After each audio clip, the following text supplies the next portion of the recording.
Hello dear friends, welcome back to Hope English Academy. Hope you all to be healthy and wealthy. Guys, today we have the fifth lesson of Beginner 1 class. And in this lesson, I'm going to teach you all examples of parts of speech with close and open elements. So guys, if you want to learn English with me, don't forget to subscribe my YouTube channel and press the bell icon. Assalamu alaikum warahmatullahi wabarakatuh. یو ځل بیا Hope English Academy ته راغلاست. ملګرو لکه څنګه چې موږ تاسو په Hope English Academy کې Beginner 1 class شروع کړی دی. نو نن زموږ تاسو پنځم درس او یا هم پنځم لیسن دی.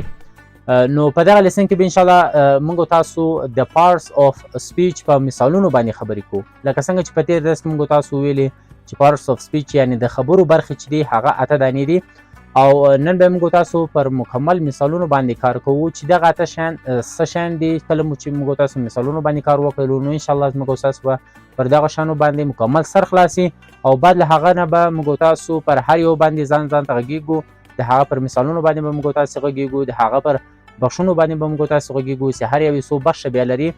نو ملګرو نن به موږ تاسو ورسره په دې باندې هم غږیږو چې کلوز او اوپن ایلیمنټس کوم شیان دي پکې، یعنی کوم داسې شیان دي چې موږ تاسو زیاتوالی او یا هم کمښت نسو پکې راوستلی او کوم په دې کې داسې شیان دي چې په هغه کې موږ تاسو زیاتوالی او یا هم کمښت پکې راوستلی سو.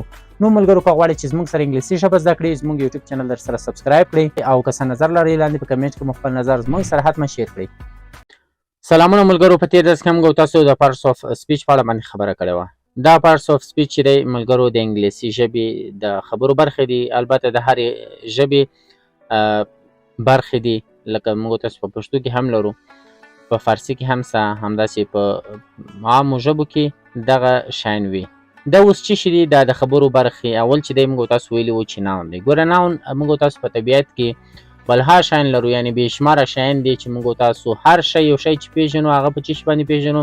په نوم باندې. هغه قلم دی، کتابچه دی، حیوان دی، انسان دی، ځای دی، یا هر شی وي. په طبیعت کې موږ تاسو بې شماره شیان لرو چې هغه تعلق نیسي په څه شي پورې؟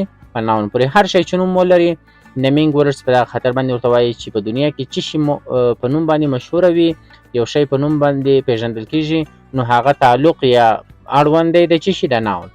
صحیح شو؟ مثلا زه وایم یو جمله وایم په هغه کې زه تاسو ته ناون مشخص کوم چې راشد خان is 25 years old. دلته دا راشد چې شي سو دا نوم دی. سمه ده؟ همداسې موږ تاسو راځو نورو مثالونو ته. examples. صحیح شو؟ کینګز یا هم کینګ چې پاچاهانو ته ویل کېږي یا پاچا. صحیح شو؟ دا یو نوم دی. سړي شهر دی نوم دی. سمه ده؟ کمپیوټر نوم دی. همدارقم نالج نوم دی.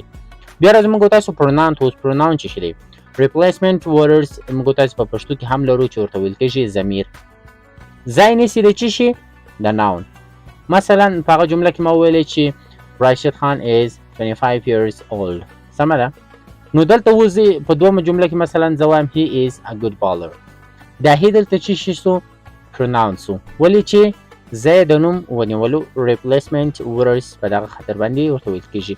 راځو مثالونو ته موږ تاسو he, she, it, they, theirs, them, his. سمه ده؟ دې ته څه ویل کېږي؟ pronoun. دا چې دې ځای نیسي د نومونو. سمه ده؟ مکمل بحث به انشاءالله بیا موږ تاسو پر هر یو باندې جلا جلا کوو، پر تعریف باندې، پر مثالونو باندې، همداسې په جملو کې څنګه کارول کېږي. نو بیا راځو موږ تاسو دریم ته. دریم چې دی adjective. موږ تاسو په پښتو کې هم لرو چې صفات ورته ویل کېږي. describing words یعنی موږ تاسو ته د یو شی تشریح کوي، د یو شی پر کوالټي باندې خبره کوي، پر کیفیت باندې خبره کوي چې دا غټ دی، وړکی دی، لنډی دی، ښه دی، بد دی، بدشکله دی، بدرنګه دی، تور دی، سپین دی، هر رقم چې دی. نو دغه adjective چې دی هغه شان موږ تاسو ته تشریح کوي، د یو شي کوالټي راته تشریح کوي، د یو شي کیفیت موږ تاسو ته تشریح کوي. صحیح شو؟ دا adjective پر هغه شانو باندې بحث کوي. موږ تاسو ویلي چې he is a good bowler کنه، دلته good چې شي سو؟ adjective سو. ولې چې موږ تاسو د راشد خان کوالټي چې وه هغه مو بیان کړله چې راشد خان په کوم سټیج کې قرار لري، مطلب ښه دی که بد دی. موږ تاسو ویلي چې good ښه دلته چې شي سو؟ adjective. سمه ده؟ اوس راځو مثالونو ته. examples. beautiful ښایسته، ښکلی، همدارقم tall قد بلند کنه، intelligent ښایسته، با استعداده، intelligent با استعداده، لایقه کنه، پوه. موږ تاسو بیا راځو happy یعنی خوشحاله. موږ تاسو د یو چا کیفیت بیانوو، د چا کوالټي بیانوو چې د خوشحاله دی، خفه دی، بدرنګ دی، ښه دی، یعنی هر شی چې وي چې موږ تاسو هغه تشریح کوو هغه بیانو هغه ته ویل کېږي adjective چې موږ تاسو په پښتو کې هم لرو ورته ویل کېږي صفات. راځو موږ تاسو څلورم ته. څلورم چې دی verb. صحیح شو. verb په دنیا کې موږ تاسو څه کردار کوو، رفتار کوو، هر شی چې کوو یعنی دا کولو ته عمل ته چې ویل کېږي verb. action یا هم state words. state words په ځینو ځایونو کې مثلا موږ تاسو وایو کنه Afghanistan was a beautiful country. Yeah, Afghanistan is a beautiful country. صحیح شو. یعنی state condition هم ورته ویل کېږي یعنی موږ تاسو ته د یو شي حالت را بیانوي یا پر یو ځای باندې خبره کوي. نو دا is was دلته چې شی verb دی. صحیح شو. دا دومره مهم نه دی، دا په ډېر مطلب په جملو کې کم استفاده کېږي، خو مهم چې شی action دی. اکشن موږ تاسو کله چې شي لیکو، کله چې کوو، کله چې چیرته ځو، کله له کوم ځای څخه راځو، دا څه عمل چې موږ تاسو کوو دې ته ویل کېږي verb. صحیح شو. راځو همدارقمه موږ تاسو مثالونو ته. talking یا هم talk. صحیح شو. خبرو کولو ته وایي. همدارقم speak، همدارقم go، همدارقم study، همدارقم come. دا چې دی چې شي دی verb دی. کول، وهل، مطلب لوبه کول، څه عمل چې موږ تاسو تر سره کوو دا تعلق نیسي په شي پورې، په verb پسې. بیا موږ تاسو راځو ملګرو add verb modifying words. موږ تاسو په پښتو کې هم لرو فکر کوم قید ورته ویل کېږي. یعنی add څه ته ویل کېږي؟ ور اضافه کول verb ته. صحیح شو. موږ تاسو ځینې شیان لرو چې مثلا لکه مثالونو ته راځو fast دا چې verb دی. صحیح شو. fastly. صحیح شو. honestly. bravely. دا ly چې دلته سره راسي ور اضافه کول add مطلب اضافه کول verb فعل ته. فعل ته چې موږ تاسو ور اضافه کو هغه د adverb په نامه باندې یادېږي. صحیح شو. بیا موږ تاسو راځو مثلا strong چې دی مطلب همدارقم ly که موږ تاسو ورکو دلته چې کېږي بیا strongly. دا چې ترنه جوړ سو adverb. صحیح شو. موږ تاسو بیا راځو preposition ته. preposition موږ تاسو وایي relating letters. سمه ده. relating letters یعنی موږ تاسو په پښتو کې هم لرو چې ورته وایو مقام یا هم location کنه موقعیت. موږ تاسو یو شی موقعیت بیانوو، پر یو شی باندې خبرو کو چې مثلا دا قلم چیرته پروت دی. دا پروت دی د قلم د کتابچې پر سر باندې. صحیح شو. په کتابچه باندې پروت دی، د کتابچې لاندې پروت دی، د کتابچې بغل ته پروت دی، هر چیرې چې وي یعنی موږ تاسو preposition موږ تاسو چې شي راخي موقعیت راخي چې هغه چې شي دي examples دی in دی، on دی، under دی، up دی، off دی، to دی، into دی. صحیح شو. نو موږ تاسو موقعیت د یو شي راخي، یو شی موږ تاسو بیانوي چې د لوکیشن پر کوم ځای باندې قرار لري. بیا راځو موږ تاسو پنځم ته دته ویل کېږي conjunction. ځینې وایي conjunction نه دی conjunction. صحیح شو. یو n هم دلته دی. نو دا چې شي conjunction چې شي joining یا هم linking words موږ تاسو په فارسی کې فکر کوم حرف ربط ورته ویل کېږي یعنی تړل کلمې دې ته ویل کېږي چې موږ تاسو کله یو جمله ووایو یا بل جمله ورپسې تړو نو په دغه مابینځ کې چې دا دوه جملې سره تړي دې ته ویل کېږي conjunction.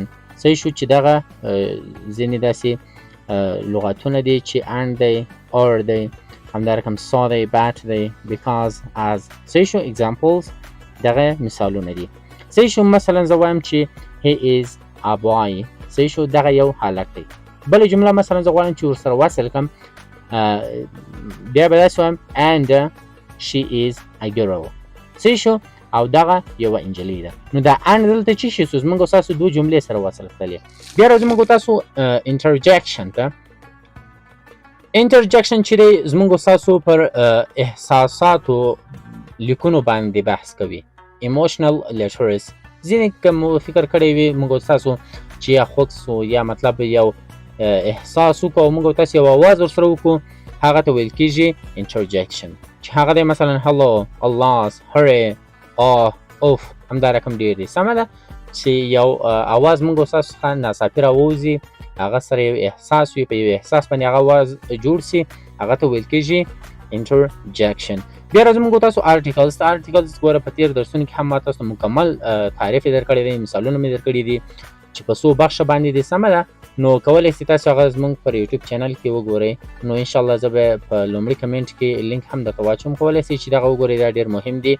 کله چې موږ تاسو مثلا یو جمله وایو، یو شی بیانوو که نه، زه وایم مثلا an apple صحیح شو، همدارنګه وایم a pen صحیح شو. دا ته ویل کېږي articles چې an دی، a دی، the یا هم the.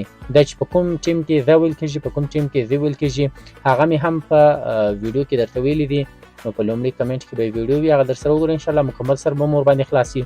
نو اوس به ملګرو موږ تاسو پر دې باندې خبره کوو چې کلوز او اوپن ایلیمنټس ما په تېره ویډیو کې هم تاسو ویلي وو چې مطلب اضافه والی او کمښت پکې څنګه موږ تاسو راوستلی سو. او کلوز او اوپن ایلیمنټس ته ویل کېږي. کلوز چې دی یعنی بند ایلیمنټس عناصر صحیح شو، او خلاص عناصر چې ته ویل کېږي یعنی موږ تاسو په هغه کې اضافه والی یا هم کمښت راوستلی سو. کمښت اضافه والی چې ته ویل کېږي زه په دغه دوه کې در کوم درته وایم چې د باقیمانده کومې کلوز یا کومې اوپن ایلیمنټس دي صحیح شو. راځه مثلا ناون ته موږ تاسو وایو چې دا اوپن ایلیمنټس دی صحیح شو. دا ټیک مې چې ورکړی دی مطلب په دې کې موږ تاسو کمښت او زیاتوالی راوستلی سو. مثلا کینګ دی که نه، موږ تاسو ایس ورسره ورکړو، کینګز کېدلی سي صحیح شو، پاچاهان. که موږ تاسو ایس سره نه ایسته کړو، دا کینګ صحیح معنا ورکوي چې پاچا ته ویل کېږي. سیټي دی صحیح معنا ورکوي، که موږ تاسو ولیکو سیټیز هم صحیح معنا ورکوي، شهرونه صحیح سو. نو دا چې شي سو اوپن ایلیمنټس. کلوز ایلیمنټس اوس څه ته ویل کېږي؟ دغه کلوز ایلیمنټس دی he she it they theirs them. یعنی په دې کې موږ تاسو هیڅ داسې حرف نه سو ورسره اضافه کولی چې په څنګ کې موږ تاسو ورسره ولیکو، سیدې ورسره اضافه به کړو خو په پر فاصلې سره. موږ تاسو وایي he is چې is ورسره لیکو is نو پر فاصله باندې به موږ تاسو ورسره لیکو صحیح شو. په دغه خاطر دې ته ویل کېږي چې دا کلوز ایلیمنټس دي، په دې کې موږ تاسو اضافه والی یا هم کمښت نه سو راوستلی. بیا راځو موږ تاسو adjective، دا هم چې دی اوپن ایلیمنټس دی. اوپن ایلیمنټس دی په دې خاطر باندې چې موږ تاسو مثلا وایو چې beautiful beautifully tall taller صحیح شو. er چې ورسره ورکړو نو دې کې موږ تاسو اضافه والی راوستلی سو، په دې خاطر باندې ورته وایي چې اوپن ایلیمنټس. دا هم چې دی verb هم اوپن ایلیمنټس دی چې talk talking speak speaking go going صحیح شو. بیا راځو موږ تاسو adverb ته. adverb هم چې دی چې شي دی اوپن ایلیمنټس دی، موږ تاسو اضافه والی او کمښت پکې راوستلی سو. preposition چې دی موږ تاسو په دې کې اضافه والی او کمښت نه سو راوستلی، په دې خاطر باندې ورته وایي چې کلوز ایلیمنټس دی لکه in the on the under the صحیح شو. په دې کې موږ تاسو هېڅ داسې یو لفظ موږ تاسو نه سو ورسره اضافه کولی، حرف چې هغه موږ تاسو ته صحیح معنا راکړي صحیح شو. که ورسره اضافه هم کړو غلط راځي. بیا چې دی کنجنکشن دی، اوس ورته وګورئ موږ تاسو له and سره and اس موږ تاسو که ورسره راولو ands خو دا غلط دی صحیح شو. دا خپل حروف دي چې پر خپل ځای باندې قرار لري، دا دې ته ویل کېږي کلوز ایلیمنټس صحیح شو. بیا موږ تاسو راځو انټرجکشن ته، دا هم چې دی کلوز ایلیمنټس دی. موږ تاسو hello سره یو بل لفظ نه سو راوستلی، الله سره نه سو راوستلی، مثلا وایي هرې که نه هورې یا اوف، له دې سره موږ تاسو هېڅ داسې اضافه لفظ نه سو راوستلی. نو ملګرو ویډیو تر همدې ځایه پورې وه. انشاءالله چې په راتلونکي ویډیو کې به زه تاسو ته مکمل د ناون پر هر یو باندې به ځان ته ویډیو درته جوړوم، ځکه چې دا ډېر مهم شیان دی. نو انشاءالله چې دا مو زده کړل بیا به وروسته هم ګرامر مخ ته پسې بیایو. نو تر راتلونکو ویډیوګانو مو پر سپیڅلي رب سپارم. ښه وخت ولرئ، ښې شیبې. الله مو حافظ و ناصر شه. که چېرته څه نظر لرئ نو کولی سئ چې په کمنټ کې مو خپل نظر زموږ سره حتما شیر کړئ.